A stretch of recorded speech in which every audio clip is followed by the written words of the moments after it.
Thank you for joining us for our Preventing Sexual Violence in Educational Settings. My name is Marianne Rose, and I work in the College of Education in the Graduate Studies Department, and this is part of our annual Education Week. And to kind of kick off our event and give us a welcome, I'm going to invite our Associate Dean, Dr. Cynthia Gritzik, to come up. And Cindy, we're filming, and his microphone's right here, Okay. so if you get a chance. Oh, thank you. I haven't even said anything. Well, it's great to see everyone here, and on behalf of Dean Marquita Greenough-Shire and the College of Education, I welcome you to the second event of Ed Week. Ed Week goes for 5 days every spring, and it's a great chance for us to bring together all kinds of events, information, energy around the college and all of its programs. Our goal is really to make sure everybody on the campus knows where we are in case they want to get an advanced degree or a teaching credential. So we want to spread the word, and so we gathered students and faculty. You'll see all around you faculty research posters from the faculty colloquium earlier today. That was really great. And you see at the Ed Week finishes up with a big job fair on Friday. All of those who are interested in any career related to education, please check it out. I think we have over 90 employers coming to the job fair, so it's really remarkable. And so thank you to Marianne for organizing this event, and to the students who are helping too. So this is another great way for us to bring some information to our future teachers and to those of us who are going to be working in educational settings in lots of ways. So again, welcome. We're glad you're here, and we're looking forward to hearing from our campus colleague Larissa and all of you who are bringing some information. Thanks, Marianne, and everybody. Thanks, Cindy. I appreciate that. All right, you guys ready to go on this little adventure with us? All right, so we're going to hand out some index cards right now. And what I'd like you guys to do is just to jot down really quickly what you're expecting from tonight's session. What is it that you'd like to learn or know, anything like that? Okay, so let's take a minute. So just take a few minutes, jot down some ideas, and I'd like to thank our student ambassadors, Sheree, Amanda, and Brandon, who are helping us out, and also Bess, who's at our check-in table. She's one of the President's Scholars and is volunteering her time tonight also to give us some assistance. Thank you, Bess and Pres Scholars. All righty, thank you. We're going to revisit those in just a little bit. And right now what I'd like to do is invite Brandon to come up. He's one of our undergraduate students in liberal studies, and he's going to kind of get us started on our topic. So can you guys go to a Zen place for a moment? You guys ready? Okay. So come this way. Okay. So I'll just be reading a short passage. One day, a fisherman was fishing from a riverbank when he saw someone being swept downstream, struggling to keep their head above water. The fisherman jumped in, grabbed the person, and helped them to the shore. The survivor thanked the fisherman and left, and the hero dried himself off and continued fishing. Soon he heard another cry for help and saw someone else being swept downstream. He immediately jumped into the river again and saved that person as well. This scenario continued all afternoon. As soon as the fisherman returned to fishing, he would hear another cry for help and would wade in to rescue another wet and drowning person. Finally, the fisherman said to himself, "I can't go on like this. I better go upstream and find out what is happening." All right, thanks, Brandon. Didn't he do great? Let's give him a hand, too. Thanks, Brandon. He just found out tonight that I was going to have him do that in the Marianne style of asking for help. So this was a passage that I had read in the Centers for Disease Control, Sexual Violence Prevention, Beginning the Dialogue. And I thought it was a great way for us to start off this evening because really what we're trying to do tonight is to just start thinking a little bit about where does this problem stem from? What can we maybe do as students on our campus, as professionals? What are our responsibilities? What are also things that we'd like to do? And so here's just a little overview of our evening. We're going to do a quick overview of defining what sexual violence is so that we're all kind of on the same page about what that term is going to mean for us. We're also going to be hearing from Larissa Hamada, who's the Director of Equity and Diversity here on our campus, and I appreciate her time in joining us. Our plan was to have Christina Kretschbaum from Sukasa, which is a domestic violence shelter. We were planning to have her join us this evening, but she came down with bronchitis. And so we have a couple of other student voices that will be taking us through the information from her presentation. And then you're going to get a turn to talk and share. And then we'll have some Q&A time with Larissa and with one another so that we can have some conversation.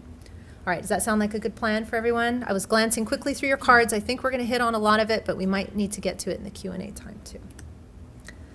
Okay, so defining sexual violence, and this is taken from the Office of Equity and Diversity website, this first definition, so thank you, Larissa, for providing us with that.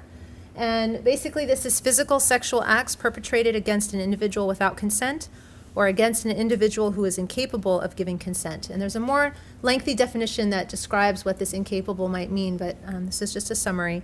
And also included within that would be domestic violence, dating violence, sexual harassment, stalking, and sexual discrimination. So a lot of times when we talk about sexual violence, our minds immediately go to rape or other types of forcible sexual acts, but sexual violence can include some of these other areas, and it's great, I think, to expand our definition to include those because that allows us to have, I think, a much more rich conversation.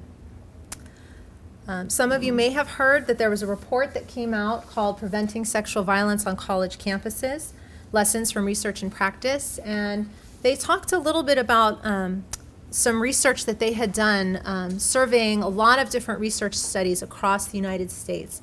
And they came to several conclusions, and you can take a look at it on the notalone.gov website. It's pretty prominent on there.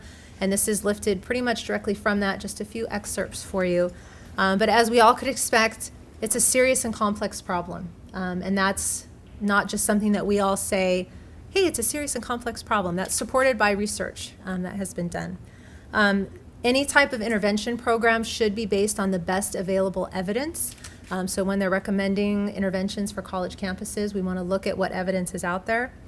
And effective prevention strategies are comprehensive when they address all of the areas of what they kind of term the ecological model. So when we're looking at all different aspects of what folks are involved in. So that can be the individual, that can be peer-to-peer, interrelational. It can be within your organization or community, or within your community, which would be like your society. So when we're looking at programs, they can be for victims, they could be for perpetrators, they can be for families, they might be educational programming that you might have.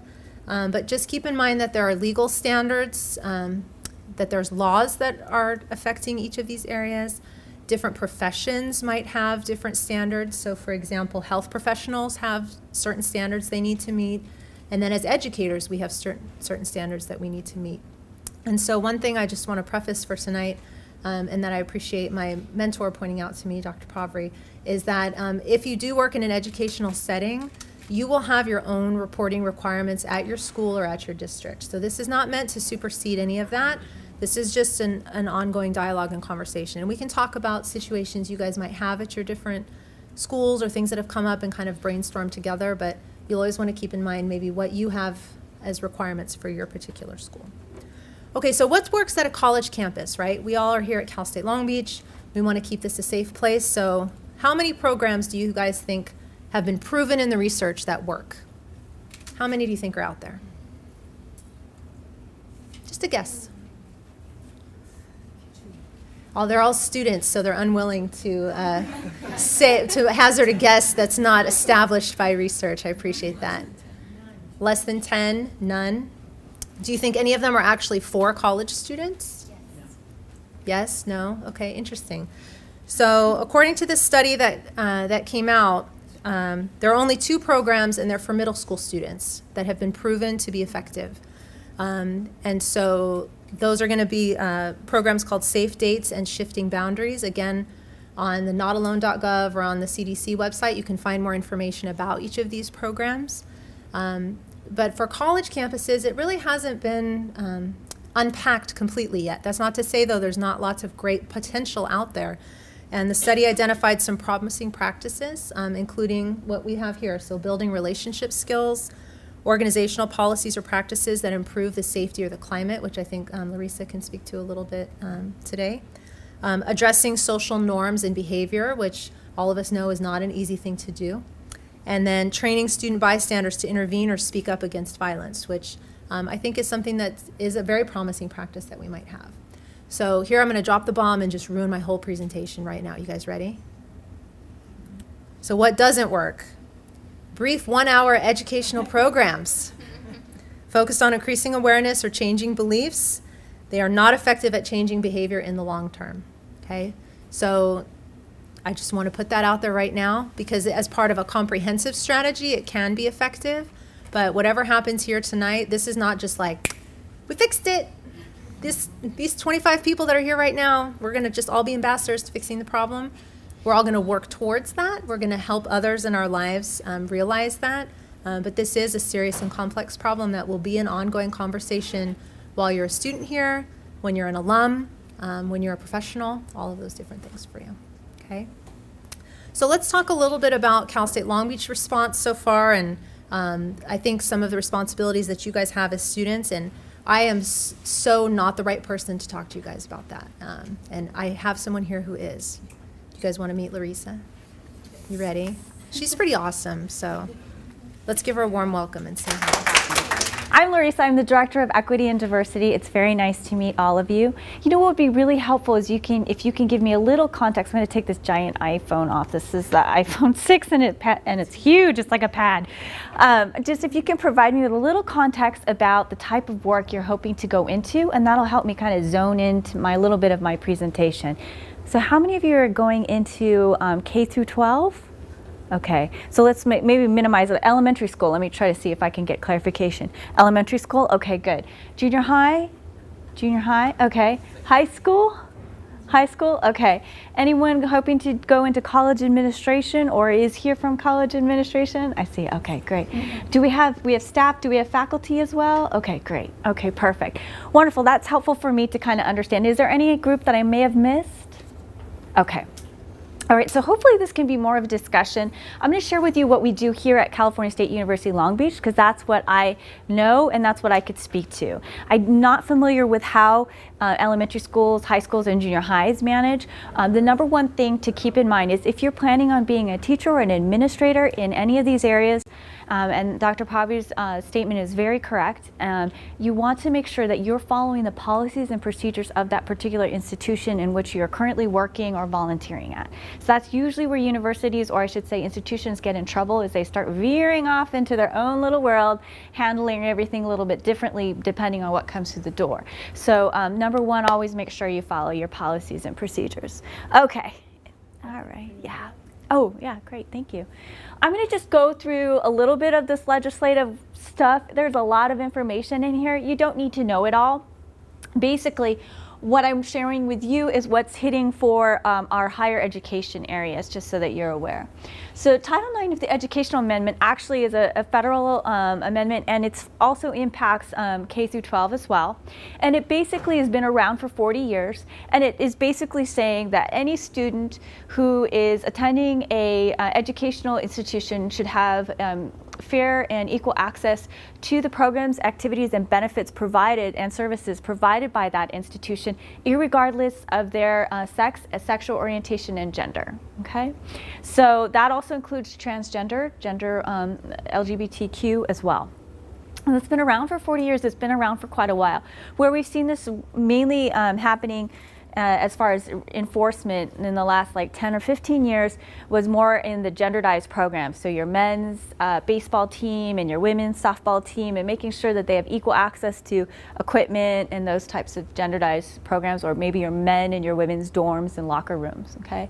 More recently, we've seen it happen where the federal government, i.e. the Office of Civil Rights, the Department of Education, and the Department of Justice are looking more into Title IX pertaining to how sex discrimination is handled. And when we include sex discrimination, that also includes, many of you may not know this, sexual assault, stalking, domestic violence, all those particular areas as well. So there's also what we call the Violence Against Women's Act and the Campus Sexual Violence Elimination Act, which is the Campus SAVE Act. And those are also very important, and they're affecting our campuses across the nation. And basically, they've been recently amended to make sure that there's some very clear stipulations, because some of the campuses have not been handling these particular type of sexual violence cases in a way that they feel are fair and appropriate, and then also provide a safe environment as well. when we're looking at statistics, what we're finding, depending on what research you're finding, is, and I want to say this because you're educators, we do need more research on men and men who are actual victims. And so we're not seeing that as much. And one of the things that's challenging, and this is what David Lysick's work says, is basically they just don't have enough research on men. Either they're not, most of the time they're not coming forward to report, so they're completely off the radar. So it doesn't mean that it's not happening, it's just that we don't have enough reporting forward. And that starts maybe because of the cultural stigma of a male coming forward to report a situation. So for those of you who are into the statistics and researching, we definitely need more research in that area. We're seeing now it's 1 in 5 female students, because that's the research we have right now, again, acknowledging that there are male victims of sexual violence, but 1 in 5 female students during the course of their college education will have experienced some form of attempted assault or sexual assault. So that's pretty serious if 1 in 5 during the course of their college education will experience some form of sexual violence or sexual assault. Sorry, I should say it's sexual assault is a stipulation. And then in addition, what we call the red zone is the first 6 to 8 weeks, so it's generally the first 6 weeks of school. A first-year incoming female student will have experience, and that's 20% of the first year incoming students within the first 6 weeks of school will have received or experienced attempted sexual assault or sexual assault. So that's why the federal government has now called this like a national health crisis, basically, because it really is affecting multiple students. And so I think we definitely want to make sure that we are reviewing this information. Students know where to get help. They know how to file a complaint, how to help each other. And then you as yourself, if you're going into the professional world, what are appropriate responses to work with individuals if you're working with a survivor or if you're working with someone who's accused? And what's the appropriate response and how to do that appropriately. Okay. There's also other California bills making sure that there are sexual assault victims advocates on university campuses available to survivors. They use the terminology victim in the legislative language. I know sometimes people like to use the word survivor. I'm just quoting the legislative language. And then the affirmative consent bill, which is very important, that's here in California, which basically is saying, instead of no means no, yes means yes, which means every step of the way you have to be receiving some form of consent. So silence doesn't equal consent, mixed messages doesn't equal consent. Just because they agreed to go on a date or to go upstairs into a room to engage in some type of activity doesn't give you a green light to do everything. So every step along the way, consent needs to be provided. And so that's something else that we're looking into as well under these state laws. I'm going to show you a quick, I think this is the next one. Okay, I'm going to show you a quick preview. This particular movie is going to be shown, it's been featured now. It's called The Hunting Ground. I don't know if anyone is familiar with it. And it was produced by the same director who produced The Invisible War on the military and problems of sexual assault in the military. So we're actually going to be screening it. We're going to be screening it, actually, we thought it would probably be most effective during the fall semester, during the first 6 weeks, the red zones. And we'll have administrators and student leaders to also facilitate a conversation afterwards. But I just wanted to show you this because it kind of highlights what's going on in higher education. And obviously, if it's happening in higher education, it's also happening in the high schools and the junior highs as well. Okay? If you were to get it, however, would you accept? And I said yes, because I knew my mom would kill me if I said anything else. The first few weeks, I made some of my best friends, but 2 of us were sexually assaulted before classes had to be started. I went to the dean of students' office, and she said, I just want to make sure that you don't talk to anyone about this. They protect perpetrators because they have a financial incentive to do so. The problem of sexual assault on campuses is enormous. I think it's fair to say that they cover these crimes up. There's a lot of victim blaming. He lectured us about how we shouldn't go out in short skirts. They told me, despite the fact that I had a written admission of guilt that I presented to them, could only prove that he loved me. They discourage them from going to the police. If it goes to the police, then it's more likely to end up as a public record. Universities are protecting a brand. Campus police cannot contact and ask them. He won the Heisman Trophy with his DNA rape kit. Just sit down with the students and ask them, where are the hot spots? As a sexual assault expected. The second most common type of insurance claim against the fraternity industry is for rape. actual rapist's name matched the name of 2 other cases, and he was allowed back on campus. The message is clear. You're not going to We started seeing what was happening at campuses across the country. Why has no one connected the dots before? These students went from sexual assault victims to survivors and now activists. My name is Carolyn Libby. My name is Alexis Schwartz. My name is Ari Mazda. This is a national problem. I was being threatened. It was working in their favor to silence me. I was terrified. I thought if I told them, they would take action, but the only action they took was against me. We've got a lot further to go.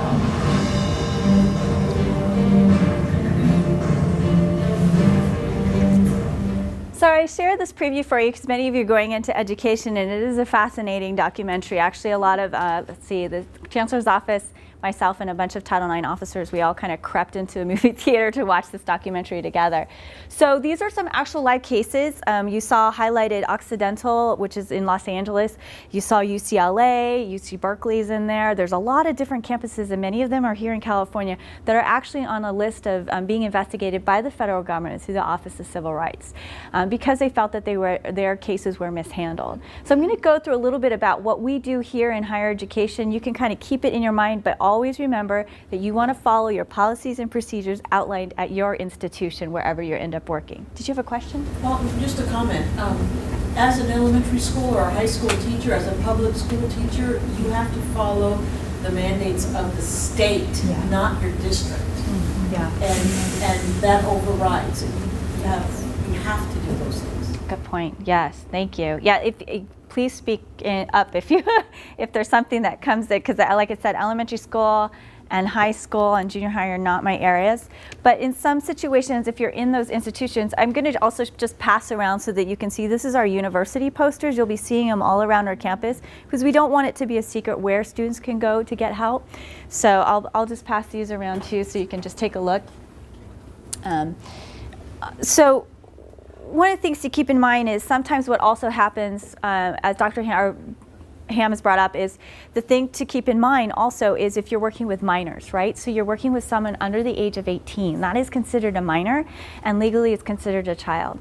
So a lot of times you're thinking, wow, this person's 17 and a half, and he or she is really mature, and it looks like they're adults, right? They've been engaging in sexual activity for a while now. They're adult, but they're just saying that they were recently sexually assaulted by another person. So that, just so that you know, if you are placed on notice about that issue, you must report that forward immediately, and it needs to go to the police. It cannot just be reported to your supervisor. So does everyone remember the Penn State situation, right? So Penn State and the coach, and he was actually assaulting little younger boys in the athletics department at a university at Penn State. And multiple administrators, custodians, staff members knew what was going on. Everyone was kind of talking to each other or reporting it to their supervisor, and no one bothered to report it to the police. You usually have, I think within California, it's like 36 hours or less. And what we say here for our employees is immediately. We don't want to learn that 5.5 hours later, you called us and then you try to call around. We want you to call immediately. And so that's something to keep in mind as well when you're working with minors. Did I miss anything? We're good? Okay. So what you have in front of you here is a booklet that it's kind of a large bookmark. So what happens when attorneys get a hold of bookmarks and they blow them up to a whole nother level? So this is a bookmark that we hand out to all of our students. It's also available online. All of these things are on our website. And basically what we want to do is make sure that students know where to go to get help. In addition, with the new laws as well, as you know, and you've probably received the email, all of our students are required to take an online training program that highlights what is consent and what is not consent. The cases that we're dealing with now, and I do investigations in our office, often deal with a situation where the student, and I'm going to say student, but traditionally what we're finding is an individual who is what we call the respondent. I don't like to use the word accused, so a respondent in the situation. And what I've heard a lot of is, oh my gosh, I had such a stressful week. I was really stressed out and I got really, really drunk. And then I went, I was at this party, got really drunk, and then I engaged with this girl and she was flirting with me, and we went upstairs, and yeah, I may have done stuff, but I was really intoxicated. Okay, so I need to make it very, very clear because there's, for some reason, confusion about what consent looks like. So I have to walk that person through that process with them and say, you know, I need to hold you accountable to this, because if I go and trash your car and I say I had a really stressful week, right, and I had 2 6-packs of beers and went and blew up your car or caught it on fire or messed it up, I would still be held accountable for the damages that were done, irregardless of how stressful I was or irregardless of how drunk I was. So why is it sometimes in our culture and society, there's just this like, oh, it's a different standard. And so that's what now these federal and state laws are requiring universities, is really to take a look at how they're adjudicating these cases. Now keep in mind, when it comes to universities, we are not a court of law. Attorneys may be present, and we often have attorneys in our office representing either a complainant, the person who's filing the complaint, or the respondent, the person who's responding to the complaint.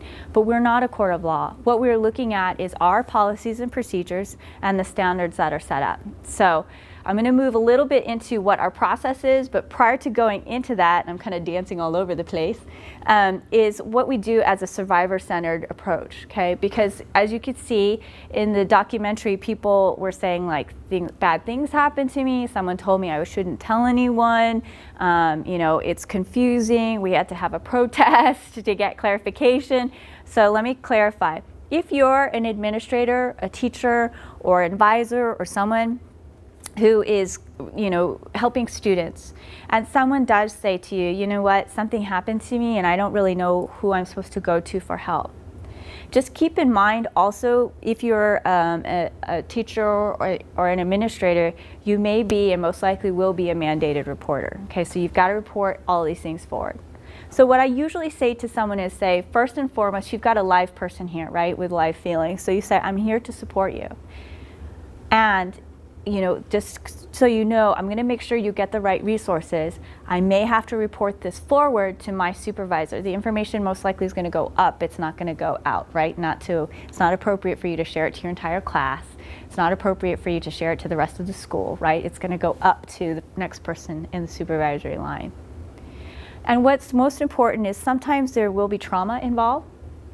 And we often deal with students who there was some types of drug or alcohol involved, and they may not remember everything. So the information may come out very disjointed. It may not make a whole lot of sense. It may come out a little scrambled. Something like, I don't remember everything that happened. I know something bad happened. I can't remember. And there may be, sometimes they're not crying at all. You know, sometimes people feel survivors are supposed to be, you know, hysterical, and that's not necessarily true. It may be, you know, the next day that they're reporting this. It may be 3 to 4 to 5 months later. It just depends on that person and what they're going through and how they are requesting. Sometimes they're asking you for help. Sometimes they're asking you for an extension on a paper. You know, sometimes they're just asking you so that they don't have to interact with this person. In addition, there's things that are called blackouts or grayouts, where they just don't remember, and so the story may start right in the middle and then go to the beginning and then end at the end. Okay, and that's common. 9 times out of 10 the cases we deal with, it's not, you know, somebody's not prepared to file a report, so they're not going to come in and say, you know, on this day, date, and time at exactly la la la la la. It's not, you know, bullet point, and so that's just something to keep in mind. Your job is not to investigate the issue. Your job is to provide support. So you can say, I'm here for you, and listen. Provide support. Be mindful that this might be the first time a person is sharing their story, and it may be the last time they're going to share the story. Depends on how you respond. So if you can, you know, what I say is if you can stop and listen to them, that's important. If for some reason, you know, it's coming out in the middle of like something where you're on your way to, I don't know, you have to pick up your child or something like that, and you know you have to leave, it's important to let them know that what they're sharing with you is very important, and if you have to move on, to let them know and set up a time to meet with them again, okay? Because sometimes that happens. Believe what they say, even if it doesn't quite make sense. If you can recall, and if they can recall who, what, when, where, and why, that's great. But if they're not providing you or unwilling to provide you with all that information, that's okay. okay? And with the information that you've been provided, then you will probably more than likely be required to report that forward. It just depends on how your institution works. All of our employees here are required to report forward. They cannot keep it to themselves. Why? As you know, or maybe you don't, 3% of the students in every university institution or population are considered perpetrators, meaning they are very aware of what they're doing, and they're what they call, Dr. Lysak calls the undetected rapists. Okay? They're very aware of what they're doing, and they oftentimes use alcohol as a weapon to get someone to the point of incapacitation or drugs. So we are often looking for that less than 3%. And sometimes if a person says, you know what, I'm going to keep this to myself, I'm not going to share this to anyone, and we find out that there's actually multiple administrators who are keeping things to themselves and not sharing it with anyone, and we find we have a common person, just like you heard from that professor, the blonde lady, she's a professor at Occidental. You cannot keep this to yourself, and the reason for that is we are oftentimes looking for larger safety concerns as well. So those are things that it's hard, you know, and I usually explain to a survivor in that situation, this is why I have to report it forward. However, we're going to do whatever we can to provide appropriate supports. So that's kind of the survivor-centered approach. We also have a whole list of different offices that we work with to make sure that the survivor receives support. For us, we have the Counseling and Psychological Services Office in the state of California.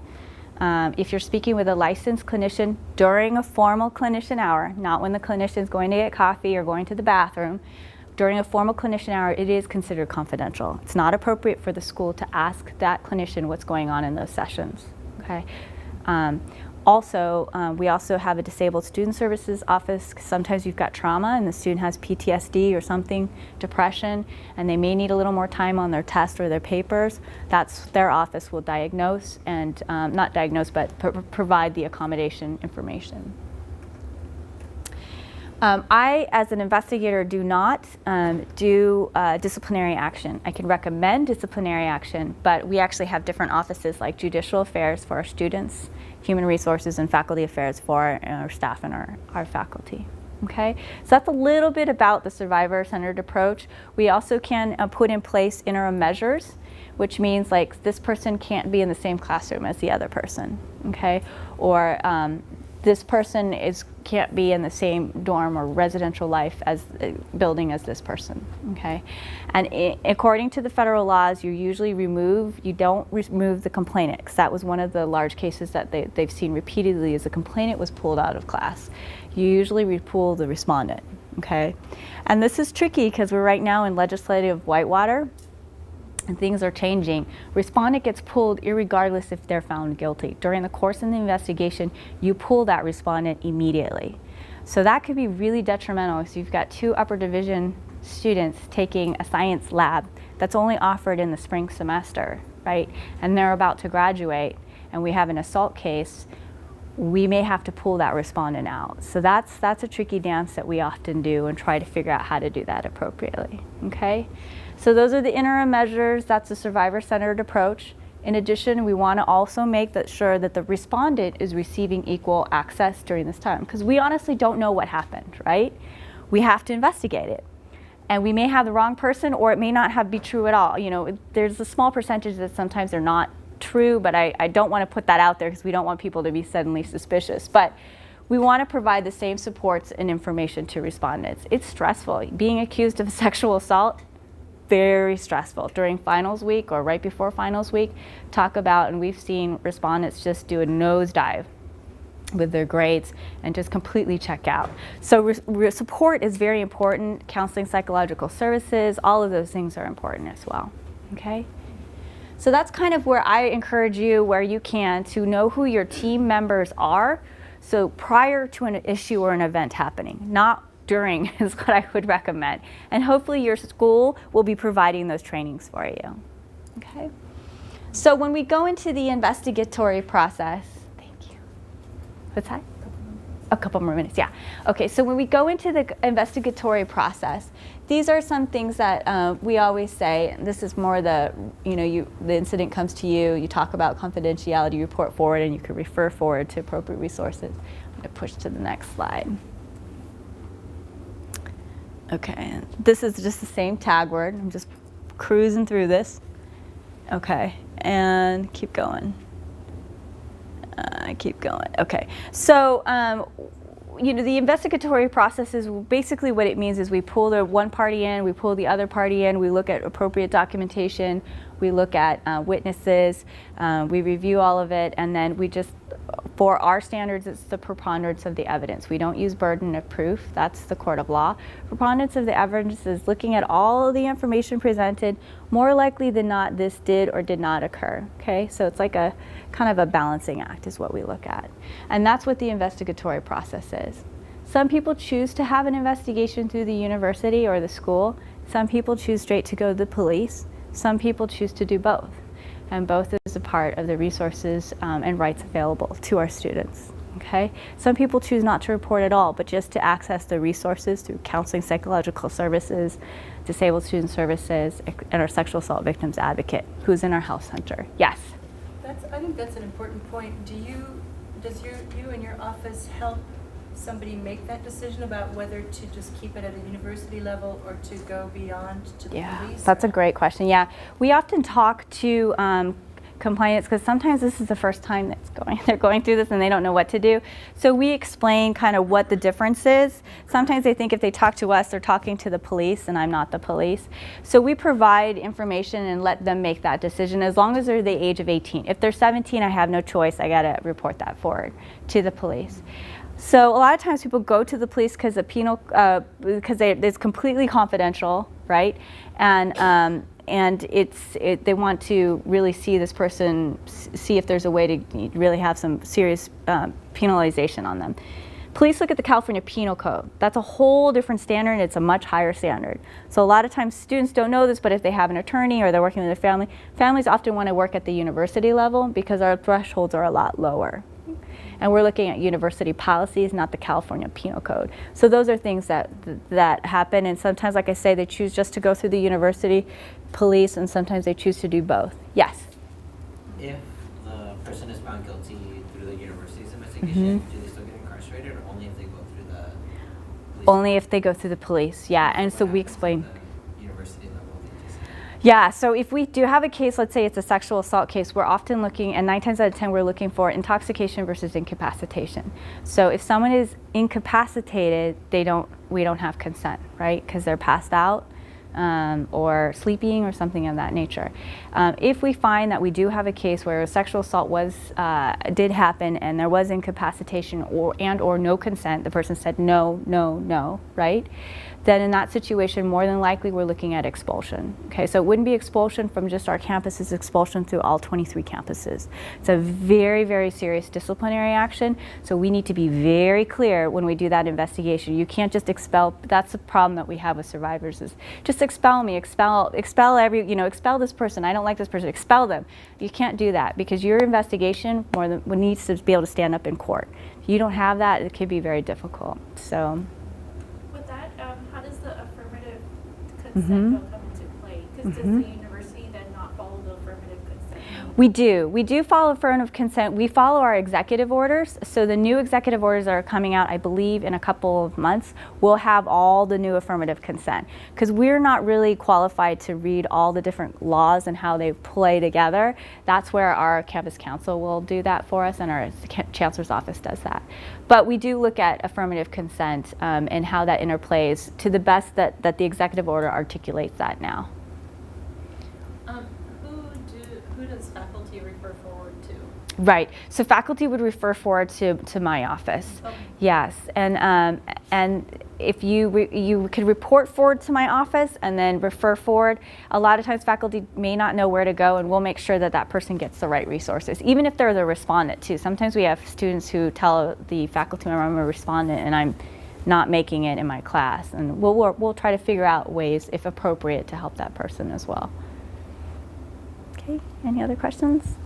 I'm going to step aside. Okay, and then here's a copy of my PowerPoint as well. And then if you can, or I'll just get a copy of the sign-in, which will be helpful as well. The very last point, and do I have another minute? Yeah, is a video I want to show you. You'll see this sometimes that happens on university campuses. It's called the timely warning, and it's associated with Clery. Okay. Clery is only specific to higher education, and it basically, Jean Clery in 1986, she was a first-year student who was violently murdered and raped in her dorm. And because of that, the family took whatever money that they received from that lawsuit and then went to DC and created or helped to create legislation called the Jean Clery Act. Jean Clery Act then requires that all campus communities report the top 12 highest crimes and safety related issues, and it's available to the public. Also, if there is something related to a safety issue, including sexual violence cases, a timely warning will go out. I'm going to show you what it looks like, and you may see this when you're watching the news. This is what we call a timely warning, and a lot of times it's not real clear. That Saturday night when it happened, there were cops everywhere, guards everywhere. I didn't know what was going on. Vanderbilt students got a disturbing alert early this morning, letting them know of another alleged sexual assault on campus last weekend. Now, so far, the students have received very few details, but tonight some are questioning why they weren't told what allegedly happened sooner. Fox 17's Megan O'Halloran is live right now from the Vanderbilt campus with details. Well, Scott and Stacy, the email students received last night was pretty vague. All we know is that a female student was allegedly sexually assaulted by a male acquaintance inside a freshman dorm room at the Commons. And this all comes 1 year after another dorm rape case is putting Vanderbilt under the microscope. People are still following last year's rape investigation as it heads through the court system. Last June, 4 Vanderbilt football players were accused of raping an unconscious student in a dorm room. Now it appears investigators are dealing with another sexual assault case. I was actually with some friends and we all got the email at the same time and we were just like, what is going on? It was really vague. It brought up a lot of questions. According to the security alert, a female student was allegedly sexually assaulted in one of these dorm rooms. Right now, Vanderbilt is releasing very few details about the incident. The university released this statement saying, "We take seriously any threats to the safety of our community and handle those in compliance with state and federal law." I was glad that they told us that it happened and they're not trying to conceal it. Freshman students we talked to say despite this, they still feel safe on campus and even carry pepper spray with them just in case. Students believe this kind of crime is more prevalent on college campuses. No matter what college you go to, I don't think you're going to be able to avoid that kind of party atmosphere and people losing control. So I think it's your job to protect yourself. Vandy students may be more on guard after hearing this. Last year, the school topped out the TBI's Crime on Campus study for rape cases with 8 reported incidents. Last year, schools twice as big as Vandy, like UT Knoxville and MTSU, each had less than 5 reported cases last year, which leaves many wondering, why does it seem to keep happening in higher numbers here? Okay. We should be learning more about the most recent sexual assault case. So for Clery, so you'll see that they're not going to tell you the specifics because we're in the middle of an investigation. We don't actually know what's going on. We just need to do a timely warning, which is within 48 hours. So that might be really upsetting, and you may hear a timely warning through our campus. And again, it's just to let you know we were made aware of something. We may not have all the details, but we're telling you what we can release at this time. Jean Clery also, just so you know, is for something that's considered on campus. As we know, many sexual assault or sexual violence issues happen off campus.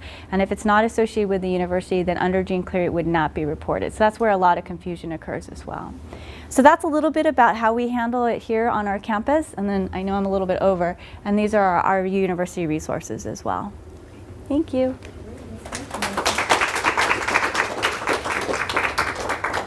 Back here clicking the PowerPoint. So that's great. Thank you so much. And we'll have some time for some Q&A also at the end. You guys can ask some involved questions. So as part of our discussion, we have been talking about what happens here at our university campus. I know many of you are also professionals working in the field. You have colleagues and friends who may have experienced some type of sexual violence. And we had invited today to have someone from the Sue Costa Domestic Violence Women Shelter to come. And as I mentioned, that she couldn't be here, and so I was really thrilled though that she sent us her actual PowerPoint presentation, and if you guys are good with it, I thought I'd just share like the highlights of what she had for us. And in order to help me so that you guys don't have to listen to my voice the whole time, we have Amanda and Jure, who also have agreed to assist me this evening. So you guys up for that? It's a small group. I thought it'd be kind of fun. So just pretend like I wish I had one of those little things from the photo booth and I had Christina's face I could just put right here in front of me right now. All right, so Christina, Director of Community Outreach at Su Casa, Ending Domestic Violence. So she has a very fancy PowerPoint with audio. So a few startling statistics, and one of them is that in the United States, a person is physically abused by an intimate partner every 9 seconds. In 2004, over 1,100 women and 380 men were killed by an intimate partner. And also in 2004, 1,500 children died as a result of child abuse and neglect.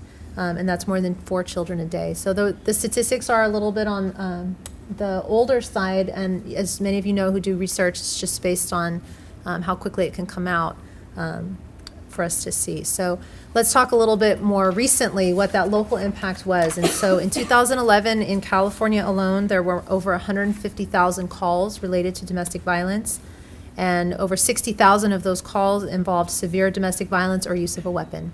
And Christina included for us just some statistics of in our local area, and you can see that just even here in Long Beach, domestic violence involving a weapon, there were almost 300 calls and over 2,000 cases just in our Long Beach area alone. So it's very possible that someone close to you has experienced domestic violence or someone that you might be working with in the future. Domestic violence can happen in lots of different types of relationships. One is considered in a domestic violence or intimate partner violence. There can also be what's considered intimate caregiver, which would usually be someone who's the primary caregiver for someone else. Might be a senior, but it might also be someone who's an at-risk population, such as special education students, for example. And then we also have teen dating violence, which in looking at the index cards, I know is something many of you are from our school counseling program, and so of course that's a very big concern for you as well. And so it is something that folks talk about and is considered on the radar. So I'd like to bring up Amanda now. This is one of our fabulous liberal studies students. Don't we just love her? So, hi Amanda, go ahead. Hello, okay. So what is abuse? Domestic violence, intimate partner violence, a pattern of learned abusive behaviors a person uses to gain power and control for the purpose of intimidating and instilling fear in the victim. Okay, so the power and control takes form in verbal abuse, emotional abuse, physical abuse, and sexual abuse.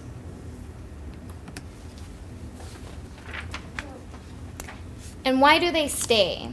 Fear, money, kids, love, culture, lack of resources, society.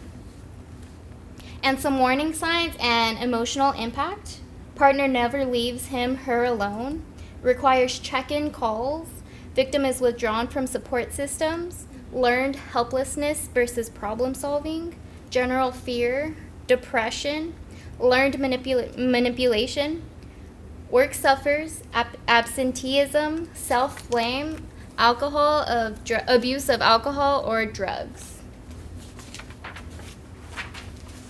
She did a good job. Can you guys imagine Christina up here? You're feeling her power right now. Yeah. Hi, Trey. Hi. Okay, so how can you help? Be non-judgmental, ask questions, offer options, and focus on safety. I'll just read right here. Remember that you may be dealing with a victim or perpetrator. Okay. Leaving the relationship. So when the person is ready to leave the relationship, focus on safety. Discuss options such as friends, family, hotels, motels, shelters, and counseling. Su Casa's mission: empowering individuals and families to live free from domestic abuse and building partnerships with communities to end domestic violence. Su Casa services, they do have a 24-hour hotline, walk-in center, emergency shelter, and transitional shelter. This is the number for the 24-hour hotline, so go ahead and take out your phone, snap a picture, and their 24-hour hotline provides crisis intervention, information, and support to each person who calls. So here's the number again, their website, National DV Hotline, info line, and that is Christina's contact information. Great job. Did they do well? Pretty good, right? They also got put on the spot tonight. Thank you. That was very good. So Christina was really looking forward tonight to sharing with everyone her passion for ending domestic violence in our area. There's lots of different opportunities in our community that can provide support. This just happens to be one with which Cal State Long Beach frequently works and provides referrals, but we have lots of different opportunities to work with domestic violence survivors and provide referrals and support. Did folks get this contact info down before I bring it down? I see jotting happening. All right, so in our parade of PowerPoints, here's Christina. So now it's time for you guys to get a chance to share. And can I just get a quick show of hands, because I recognize how many of you guys are second years in the school counseling program right now? Oh, just that one, or third year, just that one row, okay. So what I'd like to do is have, if you're here with a friend, school counseling students, break up, and what I'd like you to do is work in twos or threes, and think a little bit about, as educationals or professionals in helping roles, what tools do you need to protect yourself and your constituents when it comes to this topic of sexual violence? So what's information that you need, what are things that you need to do to protect your students, your clients, and then also to protect yourself. So take about 5 minutes and work together in a pair or a trio. And within this context of sexual violence, think about this question. All right, let's bring it on back. Everybody loves to share with their partners. I love it. All right, so each of you were handed a half sheet. That's just an evaluation for our event this evening. If you get an opportunity to fill that out before you head out the door and drop it off with Bess, I'd really appreciate having some of your feedback. So let's hear from a couple of people. What are either some things that you're looking for, or maybe things that you brainstormed that you know you have, and maybe even questions that we may not be able to answer tonight but might continue our dialogue. So what were some things that you guys came up with that in your helping roles, either as educators or other roles? What are things? Yes, Andrea. We found in our small group there's a frustrating point that her role as a peer and as a friend is so different than mine as a faculty member. Like if a friend confided in her situation, she doesn't feel free to betray her friend to report it, whereas just if one step could be made to report it to me, I'm required to, so it's, I feel free to report it. Is there a way that, like, secondhand, if information gets to me through a friend, that I could still report it, or try to, like, a secondhand story? How does that work? I don't personally have an answer, so I'd love to hear from Larissa. Go to the mic, or does it matter? Okay, great. So that's a really good question. It's an excellent question, and it's one that comes up often, so thank you. First and foremost, we want to make sure that individual is safe, right? So, and we also want to try our best to, because we're talking to someone who's not a mandated reporter, we want to try to honor the survivor's experience as much as possible and let them decide when the time is right to report forward. Sometimes they're not reporting forward because they're afraid of the stigma, okay? So that's number one. Like I said, you may be the first and only time they open up about it, or this may be, many, many times I've shared this. One of the things we recommend for students who are friends is to be a support for them. I am here for you. If you need me, please let me know how I can help you. There is a counseling and psychological services office. I've had many students walk another student to the CAPS office. I've had many students walk another student to an interview with me. So it just depends. And I think it's a great question, is like, what do we do? Even though also many times, like, I've had students who say, she really needs to report. I'm really worried about her. But if she doesn't want to report, I would say be present for them and allow them to make that decision, because we don't want to traumatize them again. But I also understand that juxtaposition of students like, oh my gosh, like, this is serious. We really do need to take this to the police. So things to keep in mind if you are a student is you can walk them to CAPS. If they need medical services, you can also go to the healthcare, student healthcare. If they've just recently been assaulted, take them to Long Beach Community community hospital, it's within 72 hours, those medical services are free. So day after pill, STI testing, all of that's free. And they actually have a separate room and space that they do the sexual assault reviews. Okay, so they don't go through the ER. They actually go to a whole separate room and suite. And if that person does want to, the choice is up to them to do forensics. Okay, so the nurse will go. There are specials. They're called SART nurses, sexual assault response team nurse, who will sit down and speak to the survivor, and a friend can be present, and say to that person, you know, what do you need? And they may just say, I just want the day after pill, and I want STI testing. That's it. Fair enough. What else, do you need? Well, I want to make sure this goes. This person gets what, what type of justice is done. Okay. You can go through the forensics process, which means they will have to take pictures and document bruising, go through the story and write it down. At that time, they have the YWCA advocate comes and presents as well. And anytime during that process, they can also waive certain parts. I don't want to be swabbed, okay? I don't want pictures done. I just want to tell my story. So all those things are important. I recommend within 72 hours, I would say as soon as it's possible, go to the hospital. It's really stressful, but to go through that whole process, you can hold your kit for I think up to a year, and then you can make that decision. So you don't have to make all those decisions in that moment. You can just have it done, which is not a fun process. So having a friend there is really, really helpful. Who can kind of distract you during that process and kind of, stay with you and hold your hand. But you don't have to immediately go into having the police work with you. You can hold on to those kids. So that's something else to keep in mind as well. And it's Long Beach Community Hospital is where we do all of our transfers. If you're going to the Student Health Center, they can provide STI testing and day after pill. They cannot do forensics testing. We're not set up for that type of level of type of work. Okay. So that's why they always say try not to shower. But again, if you're working with a friend, not an employee or a friend, if they want to shower and that's what they need to do in the moment to get into a space where they feel safe, you don't want to block the shower, not like anyone would do that here. Let them do what they need to do to take care of themselves to get back to some type of homeostasis. Because we want to, again, be survivor-centered. And you can ask some questions, but just remember, keep their intention in the forefront. But it's an excellent question. It's like, what do I do? So yeah.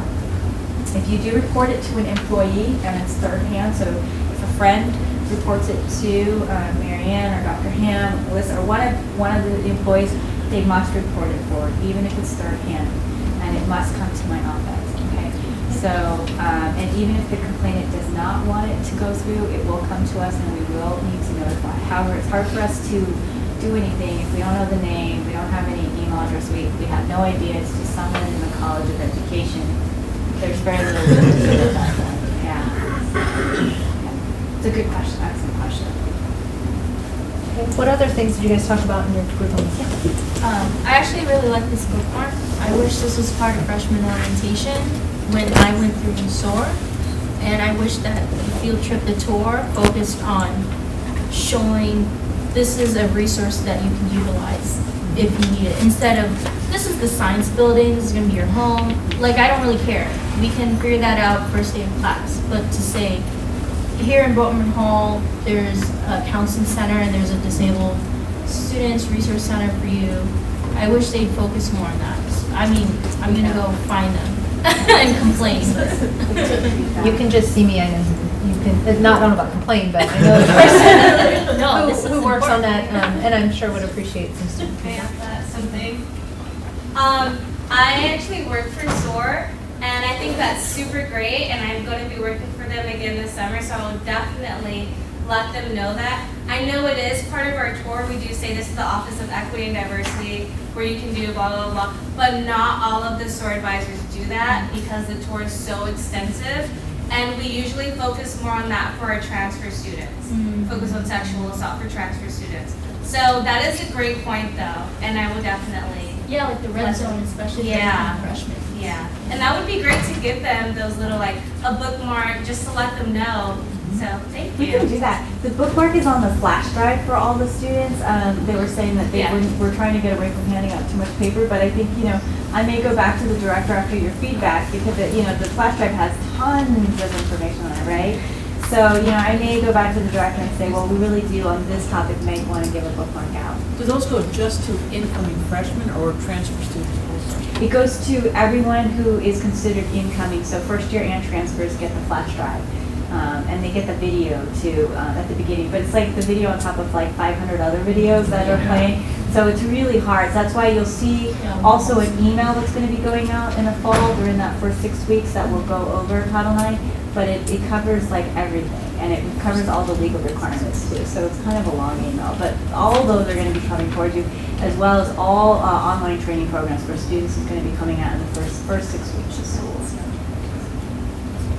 And can I request that faculty also receive this information? Sure, yes, yeah. We sent an email out to all faculty and staff, I think within the first, we sent it out a little bit later this year, because we were trying to get it cleared through our council. But it should be coming out within the first 6 weeks. It's the email, and then it includes a digital copy of our booklet, and also it'll include a digital copy of our bookmark. But if you want physical copies, what I can do is send like a box to the deans.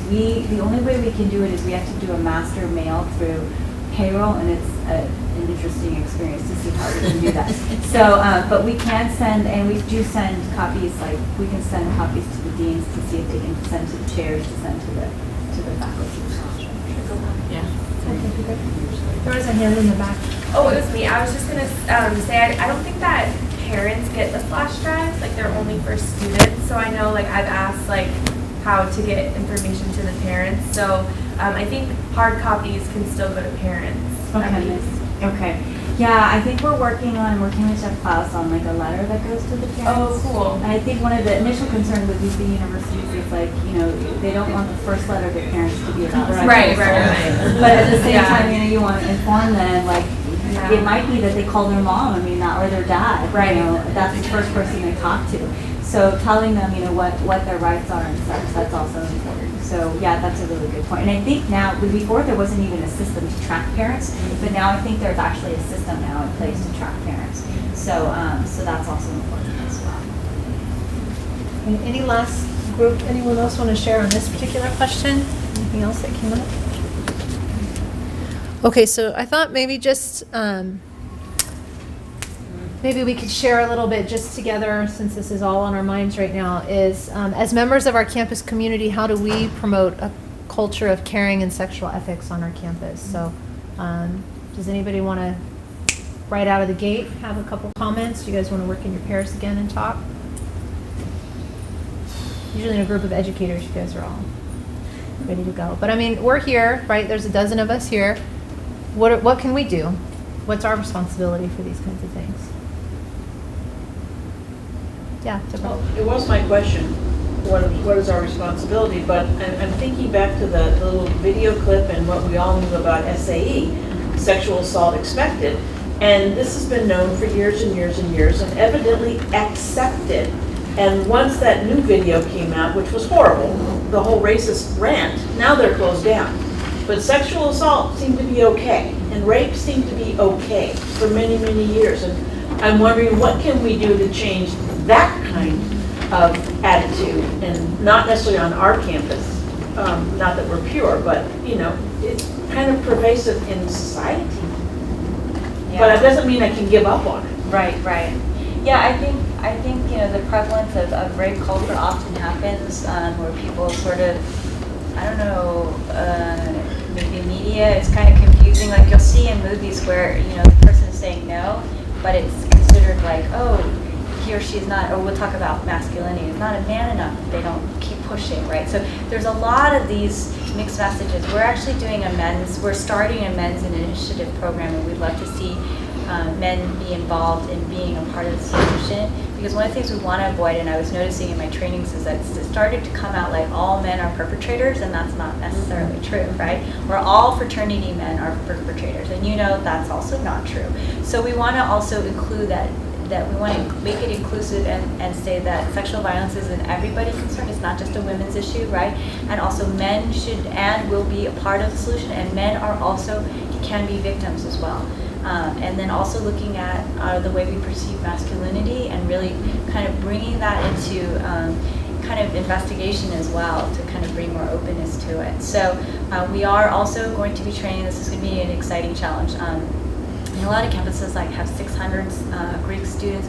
We have close to 2,000. So this year we're going to try to train like 750, and then because we just got clearance to do that, and then next year we're going to shoot to train all 2,000. So that will be an interesting experience. And it is correct, you know, a 1 hour training is not going to suffice to fix all the issues or to prevent, but it will build awareness so that when you are in an investigation sitting across the table from me, you know what you did. Does that make sense? I want to make sure people at least can make educated decisions and they know where the line is, so there won't be this confusion. I didn't know, that kind of thing. I'm wondering, because that's a really good thing to do, if it's somehow tied in with student organizations, where there's at least one representative from every student organization who receives that training, so that they can be a resource to also then share that knowledge with student orgs, because it tends to be very prevalent. Well, not prevalent, but in student organization. Yeah, we're finding sexual violence occurs not necessarily, it's not no longer the person like jumping out of the bushes, it's going to be an acquaintance. 9 times out of 10 it's an acquaintance. So yeah, that's an excellent point, and that's one we're looking into, is trying to find leaders within the Greeks that we can train each group, and then also within student organizations. So it's not us going in and training, because there's nothing worse than a student talking to students, right? So it's better to have someone in their own group. I think like you said, I think I saw that officer orientation for anyone being an officer of organizations here on campus. I think putting more emphasis on that would help. Officer training or officer, yeah, and that would be helpful. Very helpful. That's good to know. Thank you. Okay, what are other things that we can be doing on our campus? I mean, what about this idea that was brought up about empowering college students as bystanders to speak up? I mean, how can we help fellow college students, but also for those of you who are going to be working in other types of educational settings? How do you encourage your young people to be okay with intervening or saying, hey, you know what, that's not funny. Hey, you know what, don't do that, dude, that's not cool. You know, how do we get folks in feeling empowered to do that? Does anybody have any thoughts or ideas? There's no one's figured it all out yet, so we're brainstorming. Yeah, Lauren. I think a lot of it is just sort of leading by example. Okay. Which is not always easy. Like people like me are kind of quiet. It's not easy to like get involved, but once you see someone get involved in something like that, it's easier to think that it's acceptable and you can do it. Get involved and help someone. Mm-hmm. Doing it yourself and showing other people that it's something that you can do. Okay. So leading by example. Sure. Yeah. Maybe like she said, you know, a fancy slogan like we're here for each other. We would do the same for you if we can expect that you would do the same for us. Mm-hmm. Like if you see some naked girl being dragged along the hallways in the dorm, you know, don't just be like, oh, I don't see anything. Just say, hey, you know, jump in and be like, call your friends from your dorms too, knock on the doors, bring attention to that situation and be like, come on, we really need help on this situation. Mm-hmm. That's a classic, that's a great, both of you, that's great, because the Vanderbilt case, like she was unconscious and she was literally picked up out of the car, and students saw in these 3 guys carrying an unconscious girl in the elevator to the men's floor, and no one bothered to do anything, right? So if your gut's telling you something's not right, do something. You know, you don't have to, if you feel unsafe, you know, confronting that person, report it. So those are things where it's like, if something doesn't seem right, report it or do something.